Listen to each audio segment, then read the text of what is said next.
से शंकर ठाकुर साहब मेरे साथ फोन लाइन पर हैं। नमस्कार शंकर जी।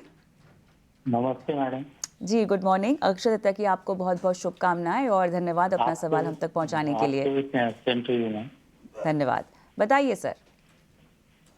मैडम मेरे पास एस बैंक की 300 का शेयर है, 24 की बाय है और वोडाफोन की 1000 शेयर है और 14 रुपीज की बाय है।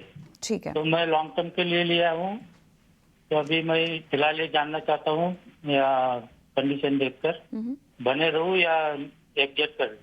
ठीक है। वोडाफोन आपने लिया है 14 पर और आपने लिया है येस बैंक 24 पर और आपका नज़रिया भी लंबा है। विवेक के पास जाना चाहूँगी इनके सवाल को लेकर। और विवेक, क्योंकि आपसे हमने बाज़ार की चाल पर बात नहीं की थी, तो मेरे ख्याल से मेरा पहला सवाल हमारे दर्शक का ना होकर मैं बाज़ार की चाल पर आपकी राय लेना चाहती हूँ, बिकॉज कल भी आपसे बात हुई थी और हमने कल की क्लोजिंग को काफ़ी महत्वपूर्ण माना था। आज भी जब बाज़ार खुला और हमने देखा शुरुआती में हो सकता है 21,932 जो कि लो था उसको छुएगा बाजार, लेकिन ऐसा होता हुआ नहीं दिखाई दिया।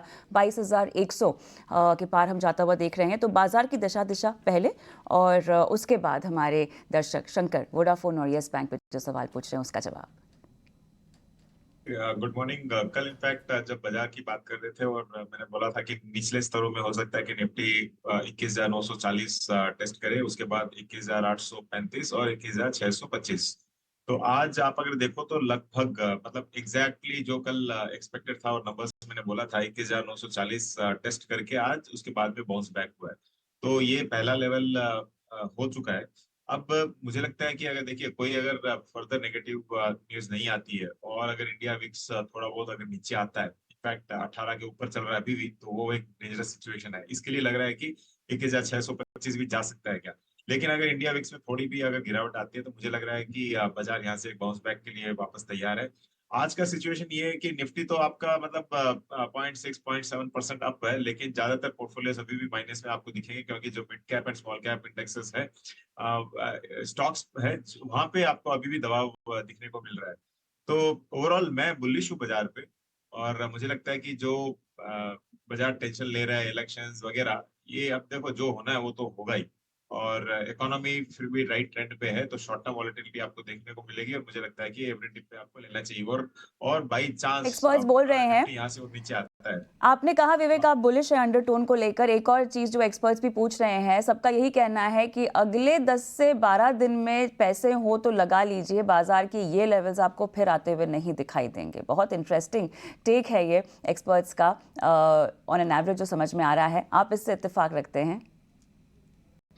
तो डेफिनेटली देखिए, जैसे मैंने कहा शॉर्ट टर्म में अगर बाजार नीचे आता है, और जो मैंने कहा 18,600 क्या नाम बोला था मैंने, एक्चुअली 18,625 है, एकदम पैनिक सिचुएशन। वो आपको मतलब वापस मिलने वाला नहीं है। और अगर इलेक्शन रिजल्ट्स अच्छे आ गए जून 4 को, उसके बाद में तो आप भूल जाइए कि ये दाम आपको आएंगे, अनलेस एंड अदरवाइज कोविड जैसा सिचुएशन आए या फिर वर्ल्ड वॉर हो। तो धीरे धीरे आपको बाई करना है, पहली चीज। और जैसे मैंने कहा कि आपको स्टॉक स्पेसिफिक बहुत रहना है। आज इंडेक्स अप है लेकिन पोर्टफोलियोज आपके डाउन रहेंगे। काफी स्टॉक्स है जो आज भी अभी माइनस में चल रहे हैं बाजार ऊपर होने के बावजूद। तो वैसे आपको स्टॉक स्पेसिफिक रहना पड़ेगा।